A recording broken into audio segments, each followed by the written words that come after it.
Thank you for listening to the Golden Hour Drip podcast with me, Logan Lee Miller. Enjoy the show. Welcome back to the Golden Hour Drip podcast. I'm your host, Logan Lee Miller. Happy Friday. It's been a crazy week. I celebrated my 26th birthday this past Wednesday. I'm so grateful to be 26. It definitely snuck upon me. Last year when I turned 25, I felt like it was a countdown. Like it was very prevalent in my mind. 6 months before, like I was thinking about it constantly. And this year I was like, oh my gosh, like I'm 26. Like how exciting.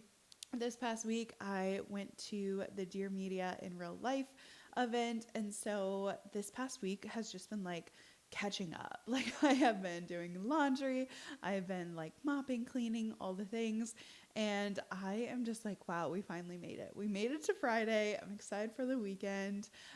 We are celebrating my grandmother's 80th birthday. So I have that birthday celebration. I have a Golden Gal Network event. And we're rolling. We're doing great. We're doing fine. Oh yeah, and I have a wedding when this episode comes out. So it's a busy week. And then Garrett, his birthday is on Monday. So we're rolling and it's Mother's Day. Like there's so many things that happen in May that are truly so special to me. But I'm looking forward to the weekend and honestly just grateful and happy we made it to Friday, right? So let's get into it. Today's episode is an Ask the Gals segment. So this is listener submitted questions and then we discuss. If you think that my advice was, not the advice that you would give, comment down below. Tell me what you think or what you would advise the submission. With events popping up all over summer, my FOMO is starting to get out of control.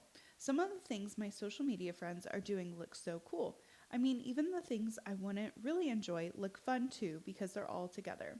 How do I handle not being included in all the experiences everyone else is having? This is a common experience for everyone, right? Like we all have a sense of FOMO when we log onto our phones and we scroll everybody else's highlight reel. It's the excitement, right? Like, and I'm keen to it too. Like I won't post unless it's something exciting or monumental or, something to post about, right? So it's part of the highlight reel. And it can get annoying when you're seeing everybody else's highlight reel of, oh, they went on this trip or they went here or they did this. And you're like, gosh, like when do I get to do that? When do I get to have fun? When do I get to go to events? Or why aren't my friends planning these fun experiences during the summer months? Like I get it. Plus you might have other obligations like work or school. Like there are so many things that hold us back from living like the life we want to live, right? Like if I could wake up, have my coffee, go out in the yard, like and not have to work or do anything, my day would look definitely different than like working a 8 to 5 or commuting or all of those things. And I think as children, we're programmed that summer is a blast. Summer is so much fun. We're off school. And so when we become adults, we're like, oh, why don't we get summers off too, right? So it's easy to feel FOMO. Now, if you're feeling left out, like if your friends are planning events, but you're not like being invited, that's a little different. Maybe it's time to like look at your friend group and ask yourself if they truly are your friends. Maybe you're not as close as you thought you were. Maybe, you've declined in the past, so they just like assume that you wouldn't want to do it again. So maybe plan an event yourself. Plan a weekend trip or plan, look at concerts that are coming up or art museums or something that you find interest in, and then send it to a couple of friends. Be like, hey, would you want to come with me? Would you want to go? Make your own plans. I think that's the easiest way to get out of the FOMO like spiral, because FOMO is the fear of missing out. So you are looking at other people and thinking, oh my gosh, they're having so much fun. Oh my gosh, like I want to have fun too. I want to do the things that they're doing as well. The best way to get out of FOMO is start living your own life. Like start making your own plans. Start doing the things that fill you up and make you excited, make you happy. And don't have the FOMO associated because you're too busy living your own life to look at what other people are doing, right? Like you put the blinders on and you're headed forward, you're making your own plans, you're having a lunch, you're having, a picnic or going to the beach or anything that makes you truly happy and excited to experience life. That is the quickest way to get out of the FOMO headspace. If you're looking for new friends because you feel like they don't invite you to things and you're in the Kansas City area, the Golden Gal Network is always available. We host monthly meetups. So if you're looking for friends or if you're looking for things to do, if you're tired of seeing everybody else on social media like do these fun things and you also want to do these fun things, or maybe your friends live in a different state or you're scattered across the United States or even further, it's easy to kind of get in a bad headspace of, oh my gosh, like my only friends are my coworkers. But this is an awesome space to find friends, to find community, because truly, like, girlhood does not have to end at adulthood, and we can do all those fun, exciting things in the city that we live in. So I joined the Golden Gal Network. I created it literally for this because I was experiencing FOMO. Like, I was looking at my friends who moved to different states, or they had their own group, and I kind of like stayed in the same spot. And so I was like, oh gosh, like I don't have my sisters close by. I don't have like my college friends close by. And I was like, everybody is having fun living their life and I'm not. So you're not alone in feeling FOMO. You're not alone in feeling left out. But the best way to get out of that is literally to start living your own life. I've been seeing a new relationship potential for the last couple months, but have noticed a few red flags. How can I tell if it's worth working through these issues or if I should break things off? Red flags, I feel like we almost have like this stigma around like every little thing. We immediately like categorize it into, oh my gosh, a red flag, or that's so toxic. And sometimes like it's just human behavior. And we also like with social media, like we see, oh, this is a red flag, this is a red flag. But some things are really like a red flag, like domestic violence or something that is narcissistic, that you really do need to like take a closer look at and think, oh my gosh, like, am I safe? Other things could be just a person. We romanticize the things we read in books or see on social media. And it's not that we shouldn't hold our relationships to that standard, but also like getting the ick or having like a red flag for every little thing is honestly like, I always want to come and meet a person where they're at. And that doesn't mean that, you guys go and get married, but also like, why are they having these red flags essentially? Like, why does this thing pop up, or what is triggering you by like seeing them just interact as a human? Like, what kind of red flags are we talking about?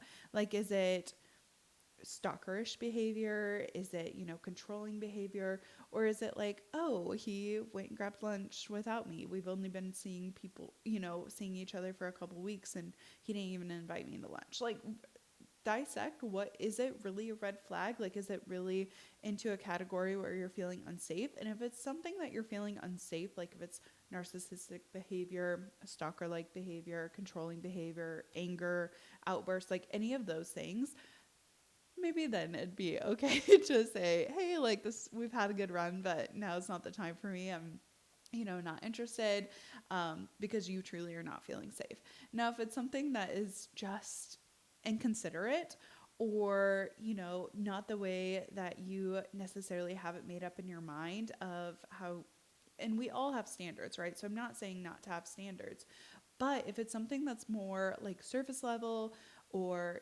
of course, like you still feel safe, it's just like an ick or something that you don't necessarily like, I would definitely like try and see if you can work through that. Like, can you set boundaries?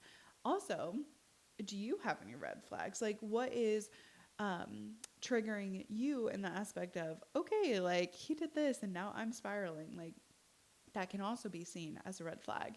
And also, like, what about yellow flags? Like, can we just have some yellow flags? Like, oh, that's like a little I need to be aware of it, right? Like I think a red flag is like unsafe and danger. A yellow flag could be, and I think what you're talking about, but if not, if it's a red flag, like definitely like leave in the relationship, move on. If it's a yellow flag, like, oh, that was just inconsiderate, or, he didn't open the door for me, such a red flag. He doesn't, respect me as a woman, like things like that, right? That's a yellow flag. And definitely we love green flags. And do the green flags outweigh the yellow flags?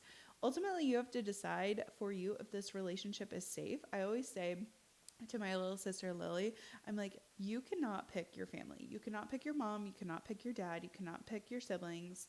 You have no control over that. The only thing that you can pick is your future spouse. Okay. That's the only family that you can pick, because whoever you choose to marry, that is your life partner. And then now, like, your entire future is based on that partner. So if they are kind, considerate, polite, loving, generous, like all of those great characteristics that we love so much, then they're going to be a great partner. They're going to be a great parent if you do decide to start your family. That's the only family that you can pick. So I'm not saying don't have standards. I'm not saying like, oh, just throw caution to the wind and everything is fine. I'm saying, is this a yellow flag or is this a red flag? And if it's a yellow flag, do the green flags outweigh the yellow flags? And have fun with it. Like, pick and choose your journey. Okay. Because, you can do it for the lore. You can continue to date them, see where it goes. Again, if you feel unsafe, definitely in the relationship. But heck, like of course you want to have like intention when you're dating, like dating to marry, you want to find your partner. But essentially, like, if you know they're not good for you and you just want to play around, like, do your thing. Okay. Like, it's your life.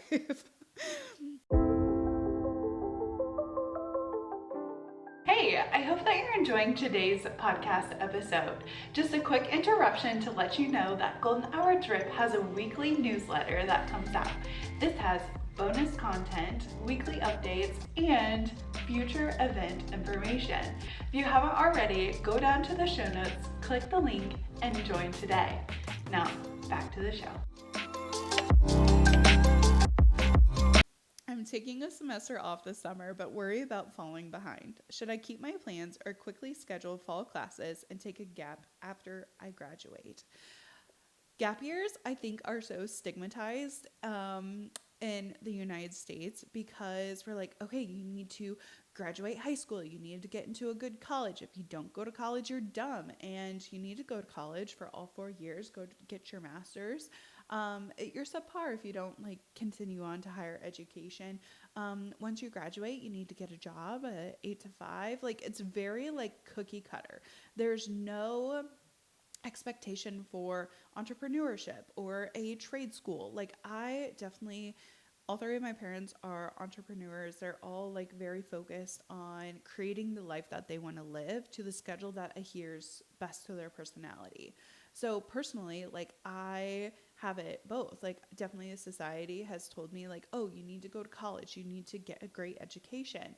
And what my parents have taught me, especially like growing up, is the experiences that you have will shape you as a person. And we do the most learning when we are out in the field, so and so, right? Like we're out, we're experiencing life, and we're making connections. Every single one of my jobs, connections has been so important. It's who you know. And I say it time and time again, I love the book it's for 20 somethings. Oh my gosh, The Defining Decade. Okay, as I'm going into my late 20s now, The Defining Decade is so powerful, and it talks about like loose ties, and it talks about connections, and it talks about experiences. Another book that I absolutely loved is, oh my gosh, The Third Door. Okay, it's called The Third Door, and it is about, I think his name is Alex. I cannot think of the author's name right now, but currently my little sister has this book. But The Third Door talks about experiences and how he was off to become a doctor, and his parents were like, you need to be a doctor, you need to go to school, you need to do all these things. And the third door is like, okay, you can wait in line with everybody else. Maybe you get a VIP section, you get along the line a little bit faster because you know someone. Or maybe you get into the club by the third door. The second option, the option where you are relying on your skills and you're relying on your grit and your determination. Like, where can you, break a window essentially to get into the club, and surpass the line or take your own journey. And I really, really love that. So if it's on your mind, your heart, to take a gap year, to experience those things that you wouldn't necessarily experience in college, well, I think college is so important and gives a lot of individuals, building blocks for their life. It's not the end all be all. I did go to college. I did not continue on to higher education. And sometimes I question myself, like, why I went to college. Again, my parents thought it was a good idea, to get education. My grandfather always said, nobody can take away your education. The thoughts in your head, the things that you learn, nobody can take that away from you. And so for me, like, I didn't have a lot of debt associated with it, any. And so it was a win-win for me. Like, I got education, I didn't have any debt, and it was great building blocks. But if it's going to cost you like too much, you don't have the resources to have scholarships or, have it paid for in some aspect, maybe take a different route, maybe do all the things, because this is choose your adventure. This is your life. Okay. So if you want to take a gap year, like, take a gap year. Are you worried about falling behind academically? Are you worried about like what people will think? Are you just a little scared, like you're on the edge and just scared to jump and take the plunge? Like, all of those are very valid reasons to question if you can go to school or not. But I will tell you this, college will always be there. You will always be able to enroll and take classes. Now, will you be the same age? No. But if you go off and you decide, hey, like, I'm taking a gap year, I'm going to take summer off, I'm going to take the fall semester off, and then next year in 2026, I'm going to decide, do I want to continue with my gap year? Maybe I found something that I love. Maybe I found a passion or a career, a job without finishing college. Those are all, great options to not continue. It's ultimately up to you. This is your life, and you have to make the decision for yourself.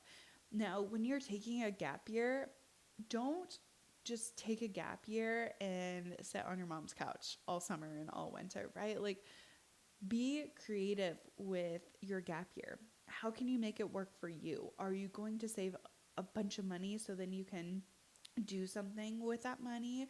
Have a goal or a plan. Like, what are you going to experience? What are you going to do during this gap year? How is that going to impact you and make you feel good? Or how's it going to, change the trajectory, oh my goodness, of your life? I really encourage you to read The Defining Decade and The Third Door. I think those are great books, that really just like challenge the narrative of who you are and who you want to be. And I honestly, if you're taking a gap year to travel, if you're taking a gap year to save money so that you can pay for college, if you're taking a gap year because you don't know what you want to do and you don't know what classes to take, or if you want to continue on the major that you originally signed up for, those are all valid reasons to say, hey, like, I'm not sure if this college thing is the plan for me. There's so many other options out there that people don't necessarily talk about because we have the stigma of, you have to go to college, you have to get an education, get in the wheel, like, be the square block that goes in the square hole. But you are allowed to live this life exactly how you want to be. And truly, every single experience you have will set you up for success in one way or another, because you cannot make any wrong choices. The universe will adjust, right? And when we make a choice, yes, it might change the course, but we're still going to end up where we're supposed to be, because everything that is meant for you is on its way to you. So if you're feeling a little scared, like, oh my gosh, I'm going to take a gap year, that's okay. Maybe journal, do a little self-reflection, talk to someone that you trust and love and who has an unbiased opinion and just wants the very best for you, and then take action. Don't delay, because it's where you are in this limbo where it's the most nerve-wracking. But when you take action and you have, yes, I'm going to school, or no, I'm not, then you're going to feel so much better. So thank you so much to everyone listening in right now. If you are on YouTube, please subscribe, like, all the things. If you're listening on an audio podcast, please rate, review, all the things. And I will see you in the next one. Bye.